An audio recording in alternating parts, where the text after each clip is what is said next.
Assalamualaikum warahmatullahi wabarakatuh. Tugas ini untuk memenuhi ujian akhir semester mata kuliah Perspektif Global dengan dosen pengampu Ibu Dr. Nita Karmila MPD. Video ini dibuat oleh kelompok 1 yang berjudul Organisasi-Organisasi Kerjasama Global dan Regional. Suatu negara akan selalu membutuhkan negara lain. Tidak ada negara yang benar-benar mandiri tanpa bantuan negara lain. Sama halnya seperti manusia yang tidak bisa hidup tanpa bantuan orang lain. Oleh sebab itu, tiap negara akan mempunyai hubungan atau melakukan kerjasama dengan negara lain. Dan dibentuklah sebuah organisasi kerjasama global dan regional. Organisasi kerjasama global Organisasi global adalah organisasi yang tidak terbatas pada kawasan apapun. Negara anggota tidak harus berdekatan secara geografis untuk bekerja sama, mencakup seluruh wilayah di dunia.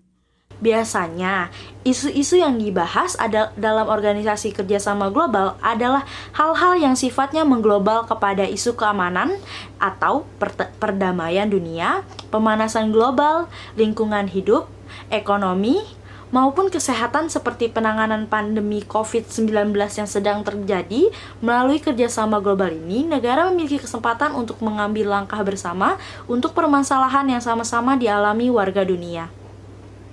Organisasi kerjasama regional. Organisasi regional adalah organisasi yang cakupan wilayahnya terbatas hanya beberapa negara tertentu saja. Kerjasama ini penting karena umumnya negara yang berdekatan memiliki kesamaan karakteristik, tujuan, dan masalah yang dihadapi, yang belum tentu dihadapi oleh kawasan lain. Contohnya bagi negara-negara di kawasan Pasifik, isu kelautan adalah hal yang penting karena kawasannya terdiri dari pulau-pulau. Namun, belum tentu isu kelautan ini jadi fokus utama negara di kawasan Afrika karena mayoritas geografisnya adalah daratan. Kerjasama regional ini juga penting sebagai wadah diskusi antar negara tetangga. Konflik yang paling sering terjadi di dunia adalah konflik antar negara tetangga, baik karena perebutan wilayah, sumber daya alam, atau pengaruh politik. Alasan negara melakukan kerjasama global dan regional. Seperti kehidupan kita sehari-hari, terdapat masalah kehidupan kita yang tidak dapat diselesaikan oleh dua pihak saja. Sama seperti masalah ekonomi, lingkungan hidup, sumber daya alam, atau penanganan pandemi COVID-19 yang melibatkan banyak negara. Butuh dibahas bersama, hanya dengan bersama masalah ini dapat diselesaikan. Ini yang membuat baik organisasi kerjasama global maupun regional yang menjadi fondasi penting dalam menciptakan perdamaian dan kesejahteraan dunia. Faktor-faktor yang mendorong kerjasama global dan regional.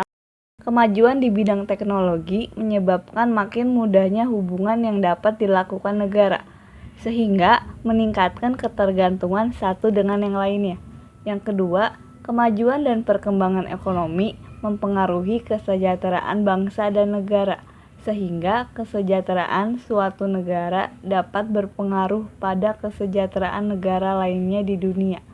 Yang ketiga, adanya kesadaran dan keinginan untuk berorganisasi sehingga memudahkan dalam memecahkan masalah yang dihadapi. Selanjutnya, tujuan-tujuan organisasi kerjasama global dan regional. Yang pertama, menjaga perdamaian dan keamanan dunia. Mengingat perang yang sempat terjadi pada masa lalu mampu mengacaukan dunia dalam segala aspek dan berbagai bidang yang dimiliki tiap negara. Maka dilakukan kerjasama global dan regional. Ini akan bertujuan agar semua negara di seluruh dunia dapat mencapai perdamaian, sehingga membuat dunia terbebas dari terjadinya perang di masa mendatang yang akan sangat merugikan. Meningkatkan kemajuan dalam berbagai bidang. Meningkatkan kemajuan dalam berbagai bidang diharapkan dengan adanya organisasi kerjasama global dan regional, negara akan maju secara merata dalam berbagai bidang, tentunya dengan melakukan kerjasama global dan regional. Di bidang ekonomi, kerjasama internasional yang terjalin akan membuat negara saling menguntungkan untuk meningkatkan kesejahteraan ekonomi melalui proses ekspor dan juga impor, dapat bertambahnya keuntungan negara. Hal ini jelas terjadi karena negara dapat memperkenalkan produk yang dihasilkan dalam negerinya kepada negara-negara tetangga yang menjadi anggota dalam kerjasama tersebut. Dengan demikian, suatu negara bisa menjalin hubungan perdagangan yang lebih banyak lagi dengan pasar yang lebih luas.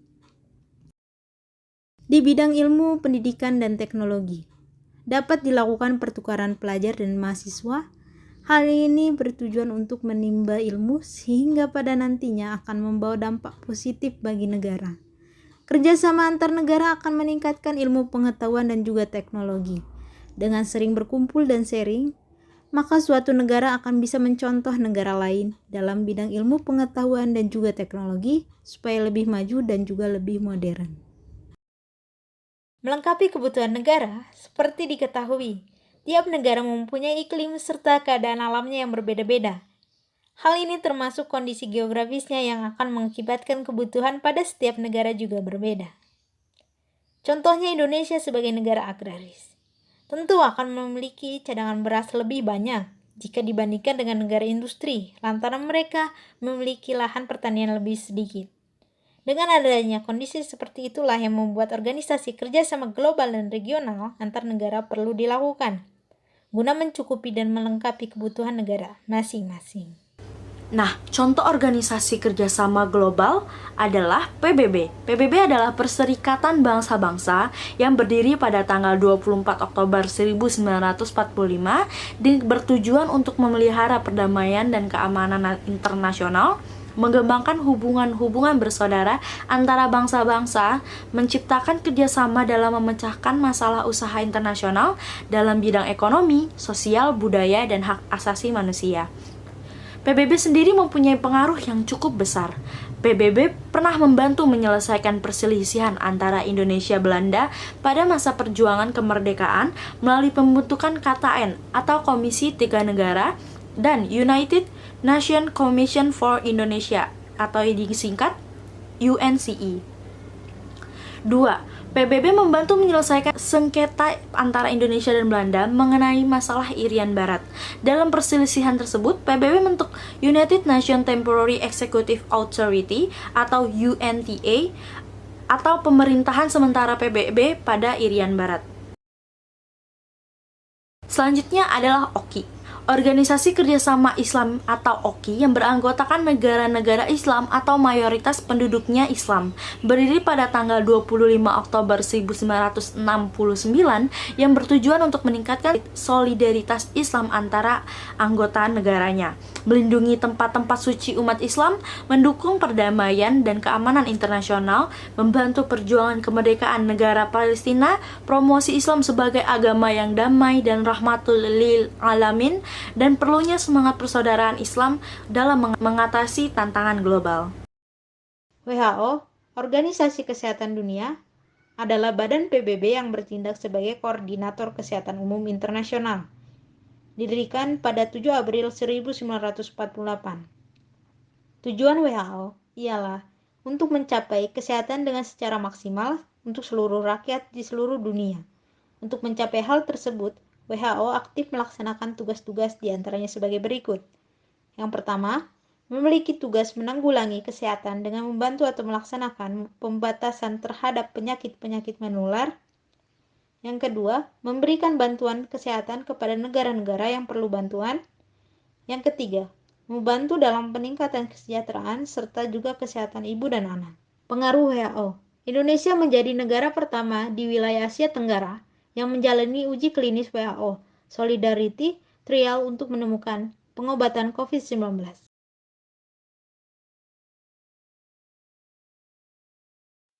UNESCO atau Organisasi Pendidikan, Ilmu Pengetahuan, dan Kebudayaan merupakan badan khusus PBB yang didirikan pada tahun 1945. Tujuan organisasi adalah mendukung perdamaian dan keamanan dengan mempromosikan kerjasama antar negara melalui pendidikan, ilmu pengetahuan, dan budaya, dalam rangka meningkatkan rasa saling menghormati yang berlandaskan kepada keadilan, peraturan hukum, HAM, dan kebebasan hakiki. Selama 75 tahun berdiri, UNESCO sudah melakukan berbagai program atau kegiatan-kegiatan organisasi. ada beberapa program. Yang pertama adalah program baca tulis dan pelatihan guru di negara berkembang. Usaha tersebut telah menjadi manfaat bagi negara, karena usaha tersebut telah membuahkan hasil yang baik dan telah menumbuh kembangkan negara-negara.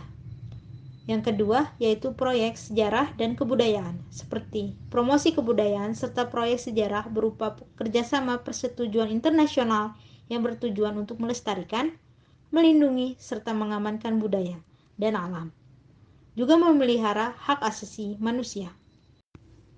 Organisasi UNESCO sangat berpengaruh dalam peran pendidikan dan kebudayaan di dunia. Pengaruh UNESCO. Yang pertama, UNESCO bekerja sama dengan dunia di bidang pendidikan, pengetahuan, dan kebudayaan. Di bidang kebudayaan, misalnya pemugaran Candi Borobudur dan Candi Prambanan telah mendapatkan bantuan dari UNESCO. Contoh organisasi kerjasama regional, ASEAN. ASEAN adalah organisasi geopolitik dan ekonomi khusus bagi negara-negara di kawasan Asia Tenggara. ASEAN didirikan pada 8 Agustus 1967. Tujuan utama pembentukan ASEAN adalah memajukan perdamaian dan kesejahteraan di kawasan.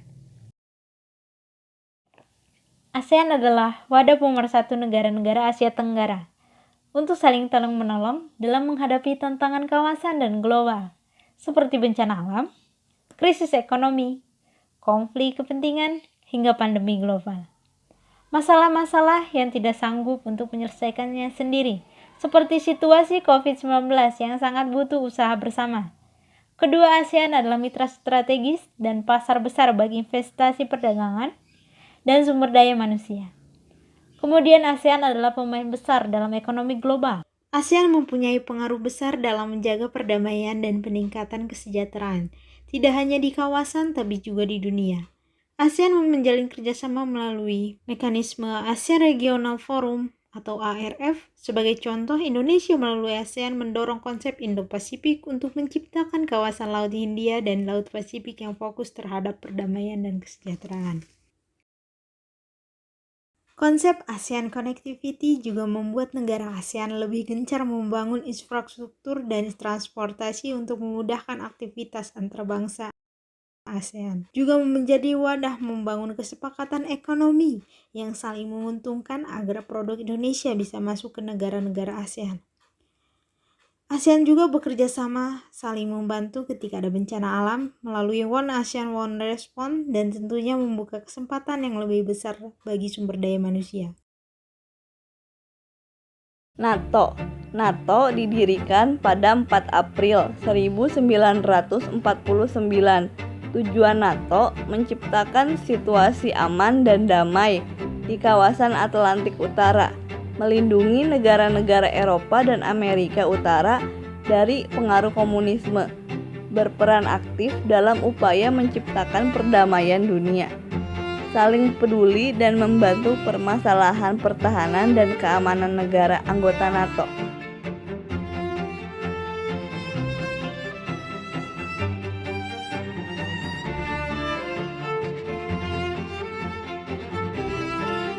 APEC merupakan sebuah organisasi regional yang bergerak pada bidang kerjasama ekonomi bagi negara-negara di kawasan Asia Pasifik. Organisasi ini berdiri pada tahun 1989. Tujuan APEC: mendorong pertumbuhan ekonomi dan meningkatkan kesejahteraan di kawasan Asia Pasifik, mendorong dan memfasilitasi perdagangan serta investasi yang lebih bebas dan terbuka.